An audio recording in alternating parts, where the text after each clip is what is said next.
So good morning, Kalamera, Gunaigan, and welcome to the panel on boosting the local economy through EU support. My name is Margaret Bateson, and I'm the programme lead of the EU Right programme, which is funded by the European Union under the Turkish Cypriot Aid programme and implemented by GIZ, German International Services.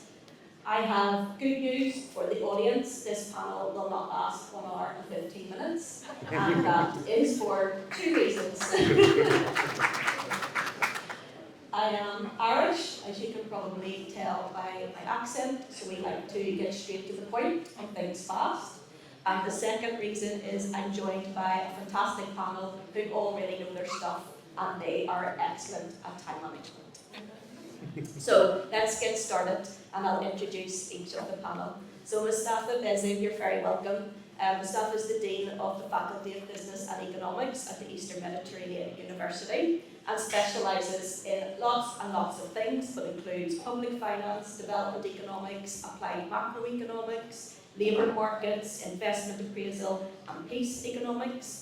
He also has extensive experience of the Cyprus peace talks over multiple periods of time and multiple years, including the Turkish Cypriot Economy Working Group, including the head of that group for a number of years, and also has extensive research and publications on the Turkish Cypriot economy, including shadow economy, taxation, productivity, labour market, global financial crisis, and peace economics. So you're very welcome.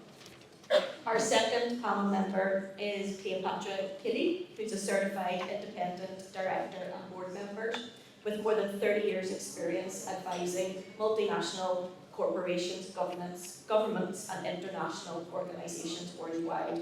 She also has a special expertise in governance, geoeconomics and global affairs, serves on multiple boards, including 7 years with the Eurozone Systemic Bank, and serves as Senior Policy Advisor at Eliamet, Greece's leading European think tank, and co-founded the Mediterranean programme there. She's a member of the International Crisis Group Advisory Council and actively supports peace-building efforts, including hands-on experience in working in conflict zones in Africa. Cleopatra also launched the Mediterranean Growth Initiative, which is a fantastic initiative on how to measure and shape economic development. And finally, but not least, Queens of Money, the UN Financial Education Programme for Women in the Mediterranean. You will see from the agenda that Annalie is not sitting at the end of this stage. Annalie unfortunately can't be with us today, but has been replaced by our fabulous colleague, Mert Khan. Mert Khan has spent significant time in Turkey, Greece and the UK studying and working. His past experience of implemented intercommunal and confidence building projects, including the Cyprus Dialogue Forum, and has specialist interests in economic development and the labour market.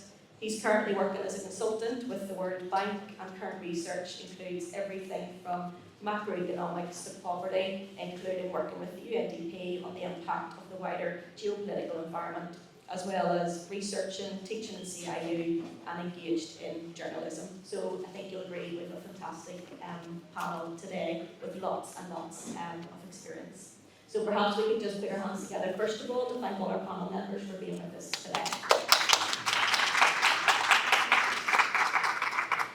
In terms of our session, we'll just ask the panel for some initial reflections, ask maybe 2 or 3 questions, and then really keen to hear for questions from you. So you need to listen so that you have a question or 2 to ask. So first of all, the panel, I would like to begin by asking each of our panelists for some opening reflections. So let's start with Mustafa. Where do you currently see the greatest untapped economic potential in Cyprus, and in particular among communities and sectors that maybe we often overlook? Okay. Well, thank you very much for the introduction. Probably artificial intelligence will not going to help us with the timing and being punctual. That's one of the things. So we will have to think about that, how we can be more punctual and on time. But as you have nicely put it, we will not take much of the time. Well, I mean, I will answer the question you have asked in terms of what are the potential, untapped potentials, which I believe that there are quite a lot of areas of potential areas for doing business. But I mean, at the end of the day, I want to put this, I mean, as it was mentioned in the first session today, this morning, the aid that has been given to provided to the Turkish Cypriot community was as a result of this, after the referenda in 2004. There were two regulations. One was direct trade, and the second one was the aid regulation, which was basically to end the isolation and help the economy to integrate, have access to more markets. And obviously that is to overall ultimately help the reunification and pave the way for a comprehensive settlement. Now, having stated this, I mean, what we have is that there has been quite a lot of support, aids, more than 700 million euros, if I'm not mistaken, and to many areas, from scholarship to micro, small businesses, to infrastructure and to other areas. So when you look at those in terms of helping untapping potentials, to an extent they have helped, and we can say that there has been great work done. But it is kind of a best at mix, mixed at its best, how do you put it in English? Mixed at its best. It has not really served to the purpose that it was stated in that regulation, which would help integration of the two communities and economies, which would obviously improve, increase, enhance the interdependence, and so help to pave the way for a unification. So what has happened, as far as I have seen, there has been great support. It has all been good. Many individuals, businesses benefited from this, but we have kind of two parallel economies going. We have not got integrating economies, which we all know from the literature and from the experiences that if we do not have two integrating economies, that is not really going to pave the way for a solution. So I think that is an issue that is untapped, if I may put it that way. It's a little bit of a political issue, but it's a reality. We have two economies, parallel economies, growing with their own problems and potentials, but not integrating with each other. Whereas this grant was actually, this aid program is actually help them to integrate with Greek Cypriot economy and with the EU and with the world. So there, I think there is a great untapped potential that we need to concentrate on and deal with. In addition to that, I mean, there are a lot of kind of low-hanging fruits that we can say, starting with the Green Line regulation. And we have been talking about this Green Line regulation for so long, and we have only managed to have 14 million euros, 16 million euros in 20 years. And that is a very little fraction of the total economic activity that we have, at least at the wholesale level. At the retail level, individuals obviously do more than that. So there are problems there. We know, in regards to certification, gates, insurance problem, payment problems, which are all very well known, and we just do not have the willingness, we just don't have the political will to push forward and get over this and, expose this potential, which I think is quite great. Now, the second kind of thing that we need to move on, we have been trading with each other,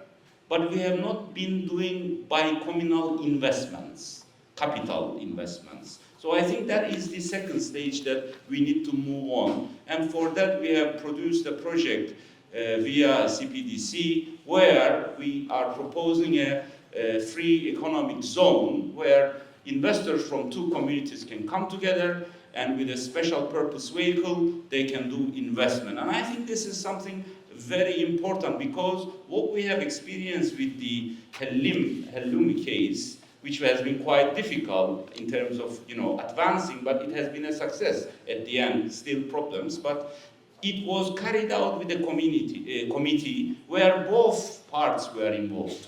I think that's what we need to do. If we want to really have a shared future and live together and live in this economy in a united island, we need to start doing things together. If we do not do things together and we do them in our parts, different parts, Greek side, Turkish Cypriot side, then we are not going to have a shared future.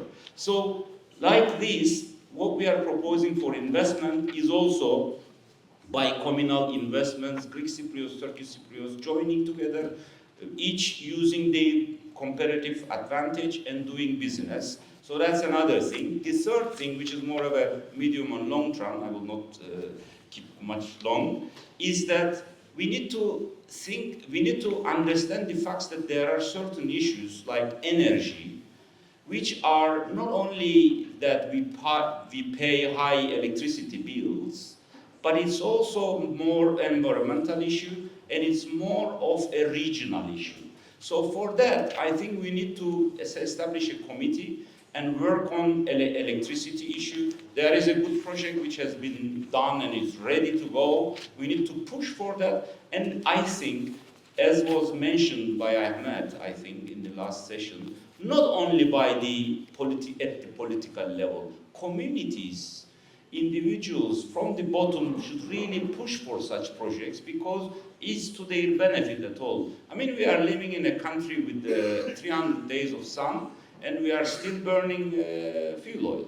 And it is costly, not environmental, and not feasible. So first, we should get beyond that, have our electricity connected to each other, work on these solar systems and other renewable energy systems, and in the medium and long term, think of interconnecting the island to Europe. And economics tells us that the best way to do that is via Turkey. We know that there are projects going, all the way to Greece and all that, which is not very feasible, but we really need to think it in a way that we need to create interdependence. And by doing such projects, we improve interdependence, and improving interdependence obviously will help us to have a sustainable solution and will pave the way. So at the end of the day, there is a support, and EU is supporting us. EU can build us, help us build everything, infrastructure and other things. They can even help us build a bridge. But the thing is, are we ready to walk over that bridge together? I mean, that's really the issue. So the willingness for a solution and willingness to find a comprehensive settlement is the gap that we need to untap in that respect. Thank you for your opening remarks. So we're hearing around integration, some practical ideas around electricity, energy, bottom-up community-led economic growth and development, and the interconnectedness and the interdependencies. Cleopatra, it'd be good just then to hear from you and start building maybe around other aspects of boosting the local economy. And I know many economic development initiatives begin with really strong intentions and motivations, and then we struggle with the continuity or the long-term impact. Based on your experience, what helps initiatives create that lasting local value over time? Thank you, and thank you for inviting me to be here. The world changes. We live through the change now. We are at an inflection point globally, regionally. So whatever started as a Green Line Agreement or the EU program for Cyprus needs to reflect how the world is changing and how our communities change. So if I were to pick 2 or 3 approaches, I would say politicians speak with platitudes. Businesses speak with numbers, data, financial reports. The two need to come together and find common measurement.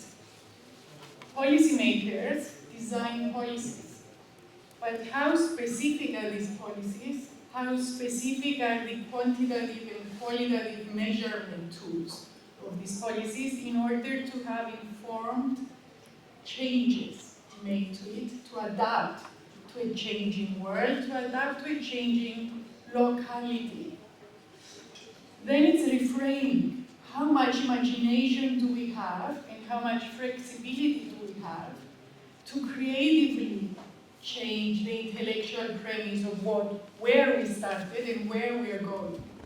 Nicolas earlier said about the goal of the solution, or how we see a solution. We always get stuck in everybody's interpretation of what solution. In the meantime, localities make their reality shape in the conditions they find. I bet if we measure the cost of doing business within the Green Line Agreement and why businesses do not deploy it, we will find a number that is the cost to business in real terms.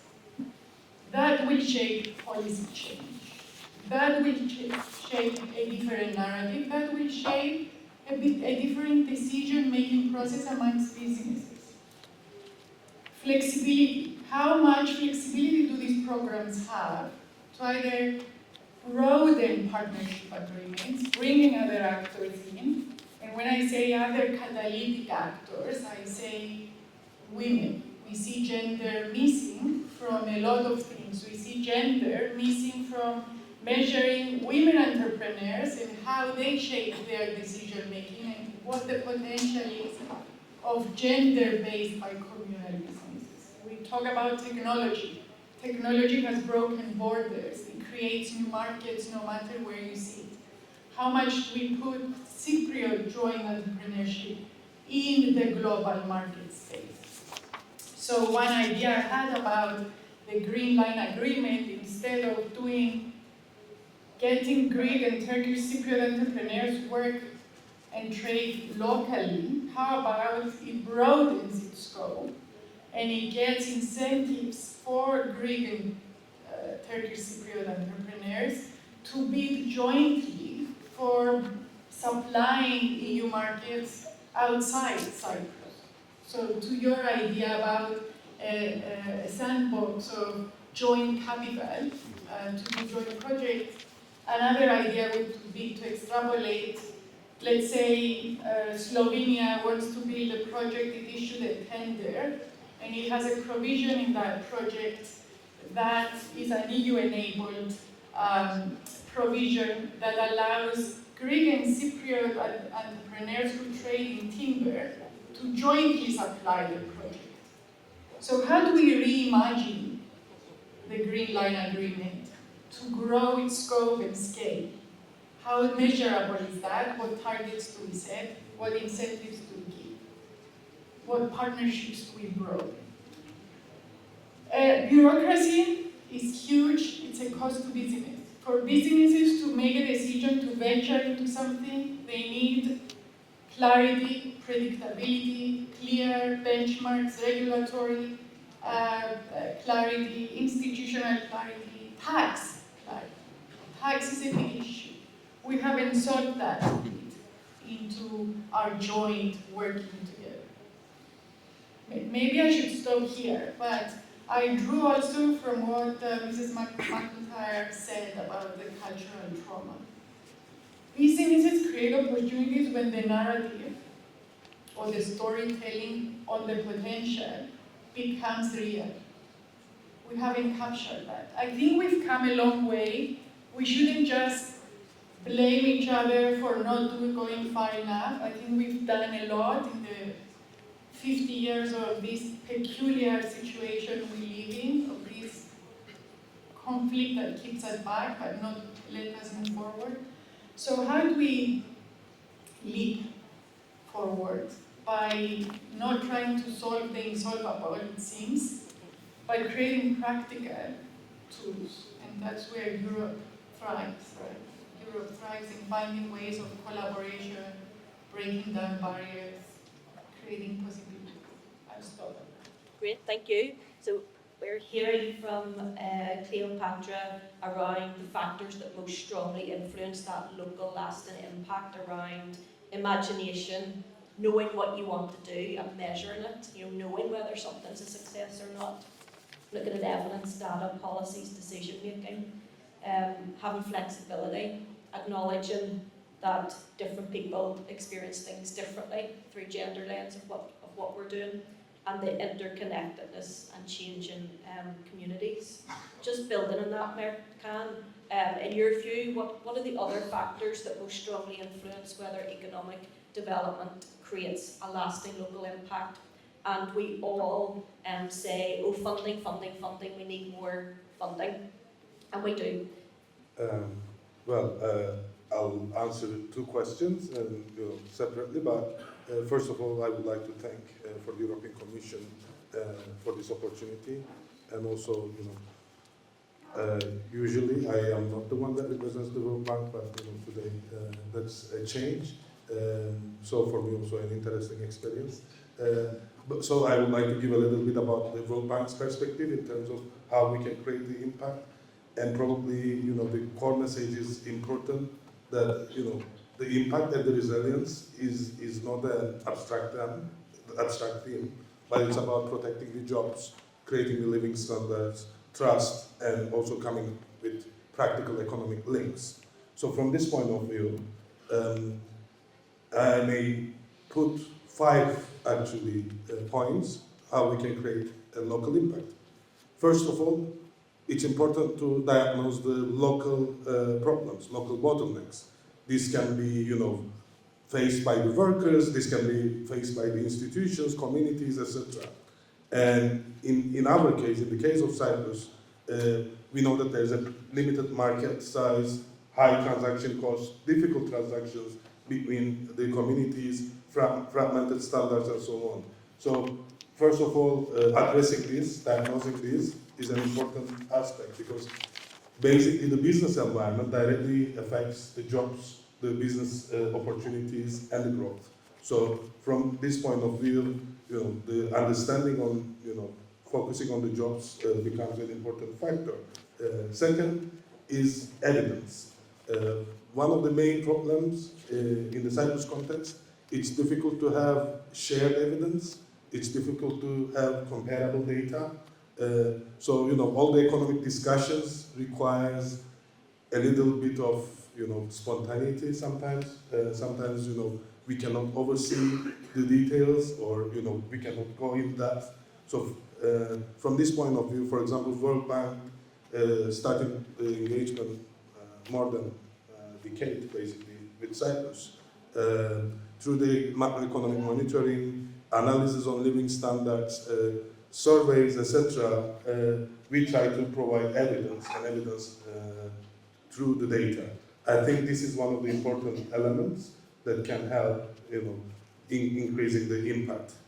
Especially in the divided context of Cyprus, evidence plays also a significant role in order to create trust, which is one of the necessary ingredients for bringing together communities, people. Because when we talk about trust, we talk about daily interaction of the people on economics. It's not about, big issues of, solving the Cyprus problem, but sometimes, basic problems that people face. The other factor, the third one, is the local ownership, that, as an international partner, we can provide know-how, international best practices, ideas, but the important thing is, how the local institutions absorb this knowledge and how they use for their benefit. So it's one of the most important aspects, that basically how the partners take the externally designed initiatives and turn into a local products, tools that they can use in order to support the stakeholders engaged. Fourth dimension is the continuity, and I think the collaboration between the European Commission and the World Bank plays an important role here. That throughout the time, economics is not a one-off development. You cannot have a result overnight. You need time. You need to observe. You need to see how the priorities are changing and how you are responding to these priorities. So 10 years ago, the topics that we are discussing related with the Cyprus was different, because we had a different political and social realm. Today, things change, the integration agenda is there, But the important thing is how you respond and turn into effective tool. And from this point of view, continuity plays an important role. And probably the fifth one is whether the initiatives at the end of the day support practical economic integration. World Bank and the European Commission here as well, I think plays an important role because it's probably one of the few efforts that prioritize economic integration at the top. Also, Mustafa mentioned the same thing, and I think it's important because if there is lack of vision of the economic integration, then we have duplication, we have weaker scales and so on, while, integration can help and improve the competitiveness, it can help the development of the economy. So this all come together and increase the impact. This answers the first part of the question. Okay, thank you. Thank you. I'm going to just ask the wider panel one question, and then I'm going to ask if the audience have any questions. So that's your 5 to 10 minute warning to think of a question. So let's start with the panel. Where do you see the biggest gap between EU policy and practical delivery when it comes to economic development? And I think we all know the challenges, and we talk about the challenges a lot, so let's try and state the challenges quickly, and then more importantly, how do we fill that gap? Who goes first? So you. Okay, well, I'm not going to talk too long. So, well, I think EU has a policy for, integration, if we are talking about integration and all that. But in terms of implication, there are certain problems. And I think the problem is to do with the vision. I mean, what is the vision of Greek Cypriots and Turkish Cypriots? If it is a unified economy country, then implementation would be, I think, much easier. Because in reality, we know that at the end of the day, Greek Cypriot administration is the representative of Republic of Cyprus and is part of EU. All the decisions are obviously have to be approved with the administration.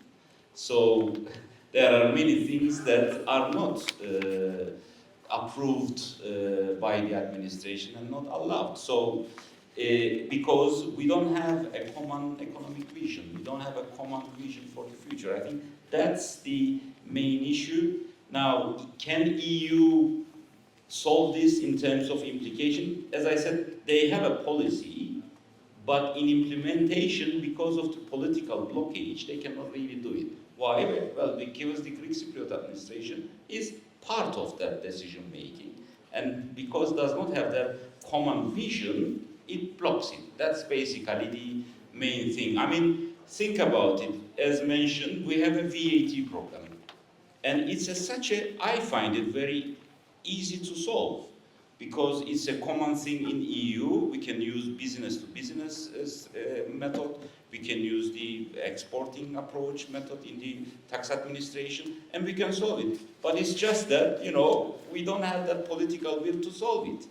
In addition, for example, payments issue, which is trying to be solved, but it is not being solved, which is, very easy. Many studies have been done, ways have been put forward, which can easily be done. So, there are many other things, I will not go into this, but the problem is to have a common vision, a common economic strategy.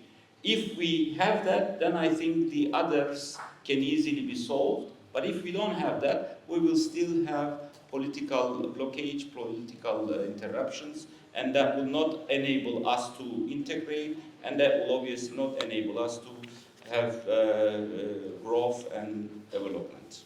Thank you. I want to just bring the conversation back to around EU policy. So what are the EU policy gaps, and how can we fill those? Because we know we've already done lots and lots of work, and we know there's lots and lots more to do. What is it that we need to do more of? Yeah, I think this anniversary today, or that we're commemorating or recognizing today, is a good opportunity to kind of take stock of what has worked and what hasn't worked. And maybe look at the locality or the two communities where they're heading. Maybe the goal isn't to get everybody to agree and have the political stalemate. Maybe it's more practical steps in how we use other tools of the EU, whether it has to do with the Mediterranean Pact or the neighborhood policy or the Financial Services Act or the easy to win tools that each community can deploy to progress a step further. And then identify where are those EU mechanisms that can create the basic layer of interconnectivity.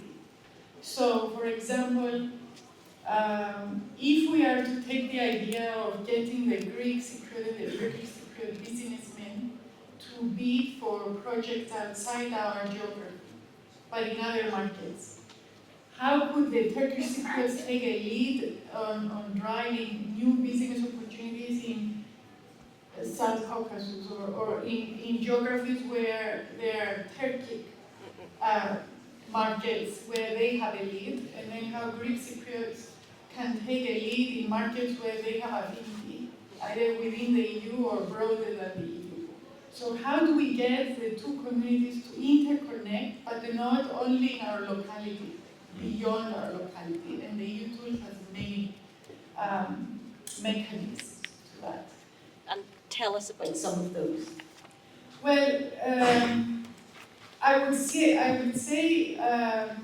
agriculture is the one, halloumi hellim, with all its obstacles. It's a good start. What has worked and what hasn't worked. If we look at health and safety, where are those health and safety products, whether it's in the health economy or broader, the maritime economy, the same, fisheries, you're building on that. With other EU tools here, how do we create collaborations better than this?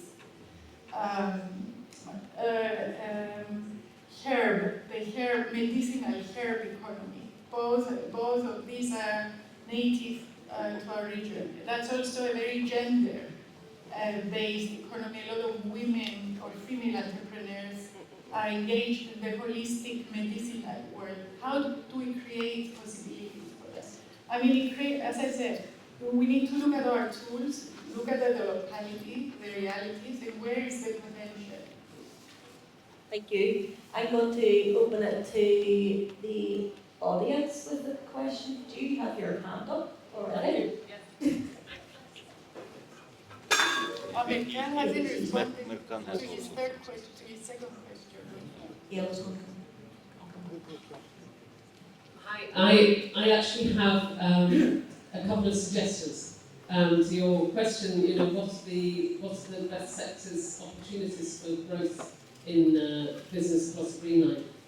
And I think the one that is least vulnerable to political issues is the ICT sector. It's now the biggest sector in the south. It's the fastest growing sector, and the north is about to get fibre optic. I know it's been contentious the way that's happening, but you're going to get fibre optic.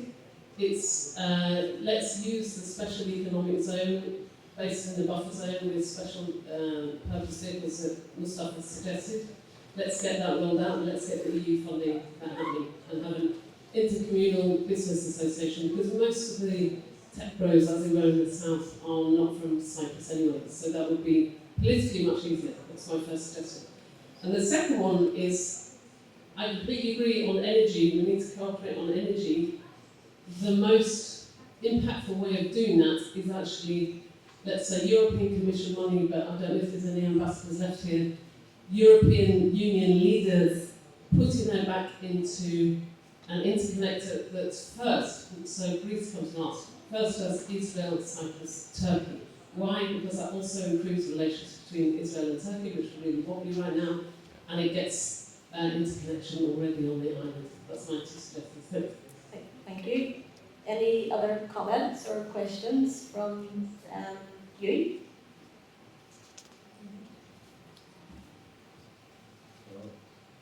The inward is sustainability, right? In any investment economy. So far, what I have been listening to, the ideas are not about sustainability. It's about restoration, making roads for bicycling, socializing together. The only idea came from Mustafa Besi, the free trade zone. I think there should be clear, specific ideas, like you're saying you're Irish, when you come to the point. We should develop the free trade zone, establish a Dubai-style DIFC, where there will be international arbitration, so the conflicts between two sides in business can be solved in those courts easily under the English law.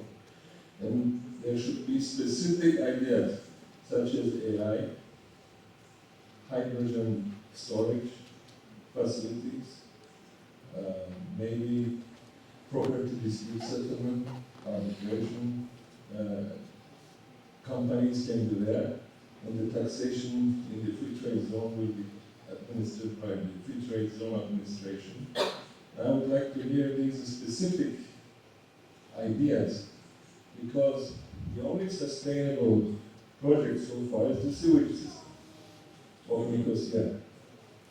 Sewage. Now, when you restore a church, people work on it, the masonries, the repairmen, the architects, and once the project is done, there's no more employment.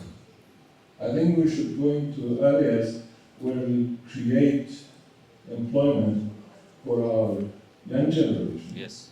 in a sustainable way, so they can work together until retirement. Not that we build a pavement or a bicycle road, so some will go with a bicycle and call it a sustainable. That doesn't create jobs. We have to go for job-created investment. Pharmaceuticals. We have so many biology, chemistry graduates from Harvard, MIT, Oxford.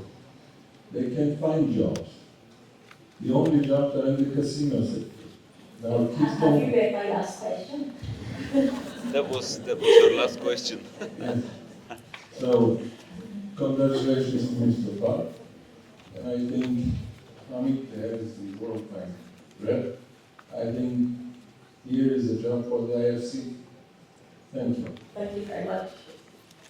I'm going to come back to that question at the end, but first I just have a question for Mirka, and it links back to the civil society panel earlier, and the reflection around how this is all connected, and really the question is economic development also a question of trust and confidence building as well? Can you do one without the other? I think they go together in a way, because on the one hand, for the economic development, you need actors, you need economic agents. And when we talk about economic agents, this can be, buyers, sellers, firms, workers, etc. And as far as they integrated, as far as they interact with each other, it naturally creates trust, because you trust someone when you are buying his goods or her goods from her. So this also gives them more predictability, actually, longer strategizing, longer understanding, because as far as they build trust, it's not a one-off interaction anymore, but it's a longer interaction. So I think at the core of it, we have the evidence-based dialogue. If we can establish civil society together with the economic agents with a evidence-based dialogue, this can create a shared reference point. And with the reliable data, good understanding of the future and joint expectations, then actually you can create a different narrative, different understanding that can bring together people. So from this point of view, I think all connected. Civil society, economic development, trust, public confidence. I think these are all parts of the same picture. And I think we need to understand that economic development in Cyprus is not only about the growth, but also it's building confidence that cooperation can deliver practical benefits for the daily lives. And then I just want to go back to the comment from the audience there, and it's really, we're hearing next from the youth panel, and it would be from an economic perspective, what more can be done at a very practical level to create an environment here where young people can build businesses and they can build careers, and what can they do to stay here and have a good life? And that's a question for each of you. I just pick from the gentleman's comment about creating or your comment about creating a free trade zone. I think the point that we face is that we are a very small market in our collective economy.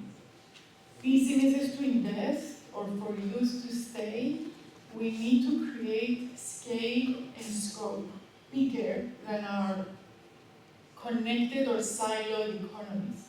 We are running two siloed economies with very structurally rigid issues that do not create scale and scope. So the conversation we should be having is, how do we broaden that, either running in parallel or jointly? The DIFC idea could be a great idea if, let's say, we're a services economy, at least in the south. Reading from what you reported in the north, it is. But how do we make the informal economy that probably captures more of the value of the vagueness, of the gray zones, of the political situation that we, how do we turn the informal economy become formal first? Second is, how do we reform our economic model from casinos or isolated ICT clusters into becoming more productive and more integrated into our domestic economy? But then, how do we grow a bigger economy than our own? So the IFC in Dubai, because I lived 10 years in the Gulf and worked in the IFC, what they have achieved is they have achieved a trade zone that is bigger than the local economy. So collectively, we could create a financial services market where the Turkish Cypriot specialize in Islamic finance and Greek Cypriot banks more integrated in the euro. If we stay as we are today, if Turkish Cypriot specialize in Islamic finance, Greek Cypriots in regulated eurozone business, how would that create a bigger economy? I don't have the answer, but it is a potential, because Cyprus would be the only jurisdiction that serves both markets, Islamic finance markets and the eurozone regulated markets. It doesn't exist anymore. We could try that, and that creates a bigger economy than the one we currently have. So for the future, and maybe in the university, I see my friend Peter Verhey there, that created the university that teaches both Greek and Turkish Cypriot or multicultural or bi-communal kids. How do we learn together? That's one. And how do we create things that are bigger than our national or siloed economies? That's the question. Okay, I'm going to bring it back just to the question around youth. How do we create an environment for them? At least we know that youth are more rational than we are. And we have to think ways of providing youth the opportunities to establish business and carry out their professions. And we need to make it easy and simple.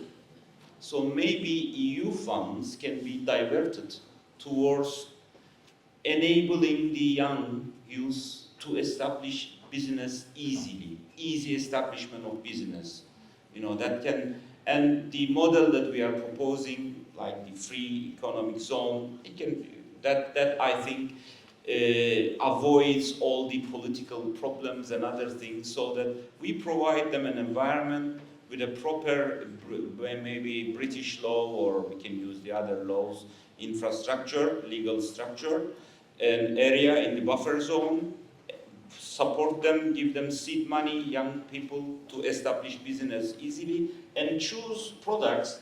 I think Cleopatra is touching to a very important issue, which can be service to the world, not only to this small market. And as Fiona mentioned, I think technological products, these tech issues are very good. So we need to think of incubators, tech parks, such kind of things, in addition to our local food stuff, our cultural stuff. Banking, I think, is very important, and now that the regional developments is also providing us a great opportunity to, because investors are looking around now, and we know that big economies around us are making legal changes and trying to attract those finance investors, people. So for young, we need to provide them the environment, cheap financing, easy startups.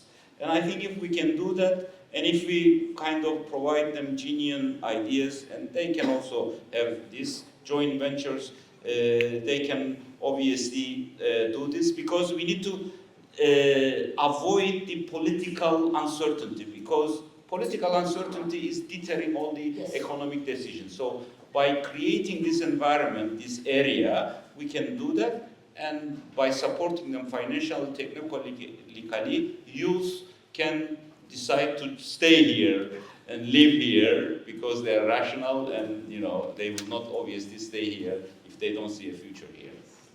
Thank you. Maybe colleagues said about better business environment, access to wider markets. I think these are important. But there's also another structural problem that has to be understood and addressed. That is about the labor mobility. I mean, the important thing is, if you are working for any company, any business, and if you are unable to perform the same way when you are at work, that's a problem. Let me be more clear. Everyone needs to pay social security premium in order to get retired. That's the whole thing about working. At one point, to reach to a level that you can have some rest.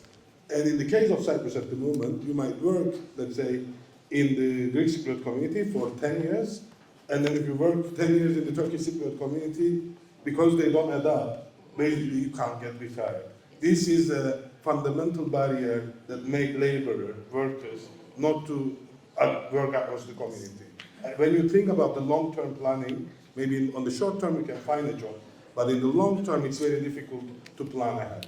So I think on top of what you said, also there's a need of an understanding that when we are constructing our economical understanding, whether for today or for the future, we need to understand that the economic efforts does not disappear at one point.